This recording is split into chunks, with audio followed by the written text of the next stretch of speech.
The Super Bowl, the advertising mecca of the United States. With the ratings for the game through the roof every single year, it's no wonder that companies are willing to pay millions upon millions of dollars to advertise at the game. It's the one day of the year where many people look forward to the advertisements. And if you strike big on a Super Bowl ad, you're remembered forever. Apple 1984, the Clydesdales, the Joe Green Coca-Cola ad, the E-Trade Baby. All of these ads that aired during the Super Bowl are still talked about to this day. But then, of course, for every memorable ad, there's about 20 that, quite frankly, don't hold up. They're bland, they're quickly forgotten, they're not very memorable, and there's nothing special about these ads. There's nothing about them that you're going to remember the next day, unless you really think hard about it. In other words, it was $5 million down the drain. For every base hit, there is a ton of strikeouts. Now let's be very clear. No company wants a forgettable advertisement at the Super Bowl. But with forgettable ads, as the name implies, they're forgotten. Nobody remembers the misstep or the backfire. And that sure as heck beats the alternative, which is... No! Oh boy. This is an advertisement so bad that it prompted allegations of racism, resulted in a lawsuit, and destroyed a company overnight. Buckle up, boys and girls.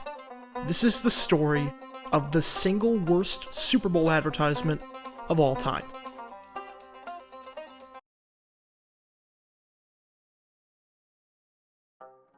Now, before we actually get to the Super Bowl, we need to talk about the company in question, Just for Feet.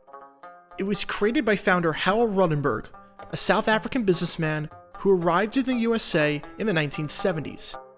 He was extremely successful in his home country of South Africa, as by the mid-70s, he had a chain of menswear stores that made him one of the wealthiest businessmen in the country.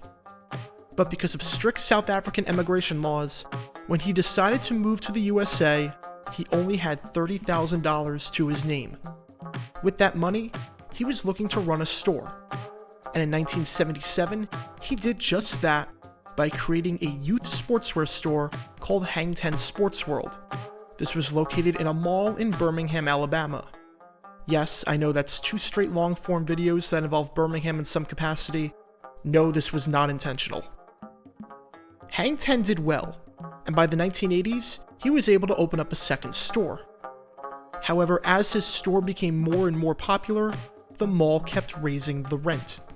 And Ruddenberg viewed this practice as unfair, and in 1986, unable to reach an agreement with the mall, he liquidated his inventory and closed the store. In 1988, Ruddenberg came back with a brand new concept.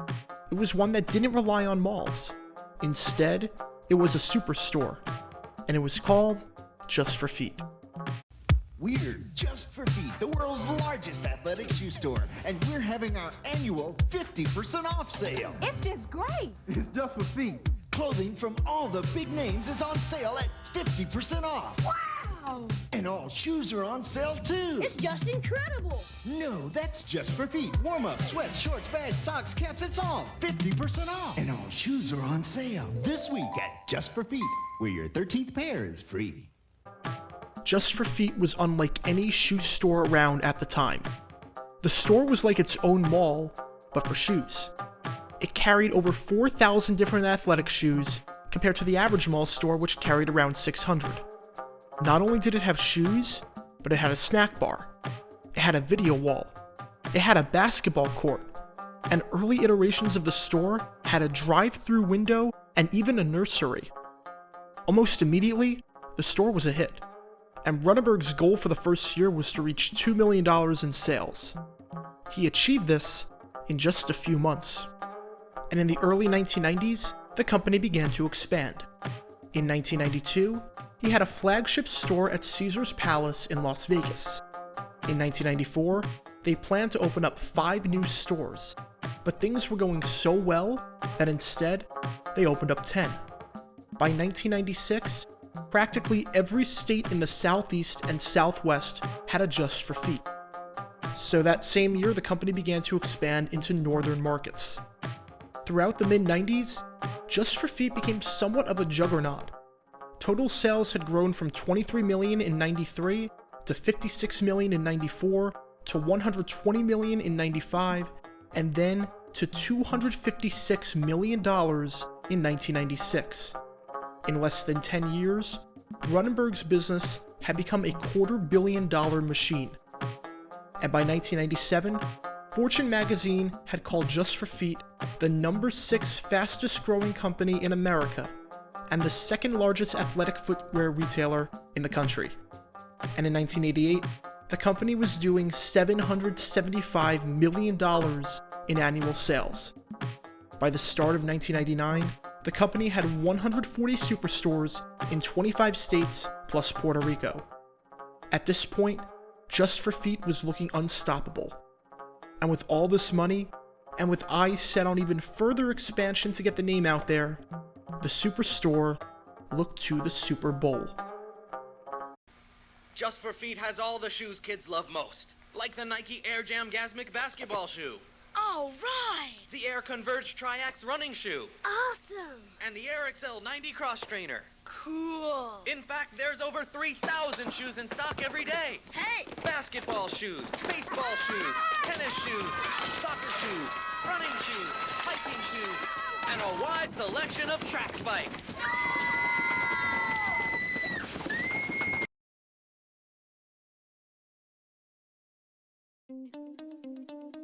Saatchi & Saatchi is one of the biggest advertising agencies in the world. And to this day, a bunch of ads that you see during the Super Bowl are from this company. Remember Super Bowl XXXII, where every ad was a Tide ad? That was them. Remember Super Bowl XXXVII with Terry Tate office linebacker? That was them. And pretty much every Toyota ad that airs during the Super Bowl is done by that agency.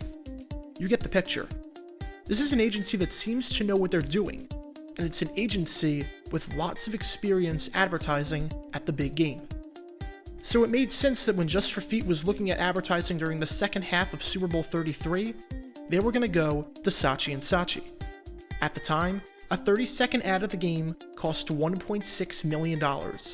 Just 5 years prior at Super Bowl XXVIII, you could get a 30-second ad for under $1 million. With the costs now well into the 7-figure range, Just for Feet wanted to make sure that their money wasn't going to waste. So Runnenberg came to Saatchi & Saatchi for help. They wanted to make an ad for the company. This would be Just for Feet's first time ever advertising at the Super Bowl, and they wanted to make it worth it. So Runnenberg gave $3 million to hire Saatchi & Saatchi for this advertisement. Now Runnenberg wanted a non-controversial advertisement to highlight the family-oriented nature of the company. Remember, this was a superstore with a basketball court, neon lights, and a snack bar. This was a place designed for families and a place designed for fun. Runnenberg said that what we wanted was a fun sort of ad, something like that little Mexican dog. That would have been fine. With this direction given by Runnenberg, the advertising agency went to work. And what they came up with was, well, not that. There was no Taco Bell Chihuahua. There was nothing fun or family friendly about this advertisement. And Runnenberg flat out hated it. He wanted nothing to do with this advertisement. In preparation for the ad being aired, Runnenberg took out $2 million in local newspaper advertisements. He gave away over $1 million in product. He made this advertisement out to be a big deal for the company. And it was. It would air in front of the largest television audience of the year, and for people in some states that didn't have a Just for Feet store yet, this would be their first ever exposure to the company. And Runnenberg was shocked by the ad. He didn't even want to air the ad. He wanted it canned. Saatchi & Saatchi, however, asked Runnenberg to trust him. Saatchi assured Runnenberg that everything was going to be just fine and that it would be well received based on their experience with national advertising and marketing. Runnenberg was still really skeptical about the whole thing though. Halfway through the project, when Runnenberg saw the ad and said that it was unacceptable, he said that the lead creative of the project was batting 0 for 1,000. The lead creative of the project felt crushed, but in the end, Saatchi opted not to change the advertisement. Once again, they simply reassured Runnenberg that everything was gonna be okay. So then, the day came. January 31st, 1999. Super Bowl XXXIII on Fox. It was the start of the fourth quarter. Denver had just opened up the quarter with a 1-yard touchdown run by Howard Griffith, essentially ending the game. At this point, the Broncos were up 24-6 on the Falcons and were well on their way to winning their second consecutive Super Bowl. And after a kickoff return by Tim Dwight, it was time to go to a commercial break. And then, this happened. It's a match!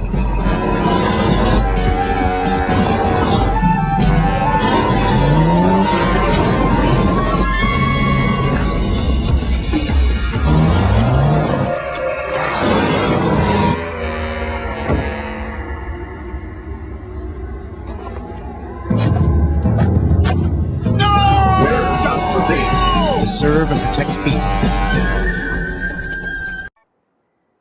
What the hell is that?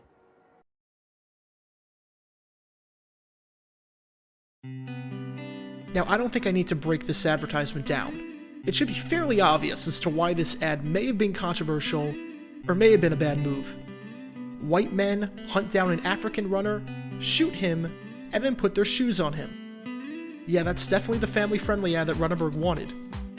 Now, as you can probably expect, this ad did not exactly go over too well. And people responded, well, let's just say very poorly to this advertisement. The New York Times called it appallingly insensitive. Advertising Age called it neo-colonialist, culturally imperialist, and probably racist. The Des Moines Register said that Saatchi & Saatchi should be drenched in a bucket of water, made to fall on their backs, and shackled. The advertisement was supposed to bring goodwill toward Just for Feet and expose them to a national audience. Instead, it pretty much destroyed the company overnight. Less than 2 months after the Super Bowl, Runnenberg sued Saatchi & Saatchi for $10 million, arguing that the commercial was so bad that it was advertising malpractice. In the complaint, Runnenberg claims that the company's reputation was destroyed, and that the public now perceives the company as racist or racially insensitive. He claims that the ad was racist, culturally insensitive, condescending, and promoted drug use. In a nutshell, the advertisement was pretty much everything that the company said it didn't want it to be. And then, the company began to tank. They filed for Chapter 11 bankruptcy in November of that year. Their stock hit a high of $37.75 at one point. That same year, it closed at $1.25. An executive pleaded guilty to fraud. In February of 2000, just 1 year after the Super Bowl, the company was purchased by Foot Action USA. And Just for Feet didn't even air another advertisement until 2001.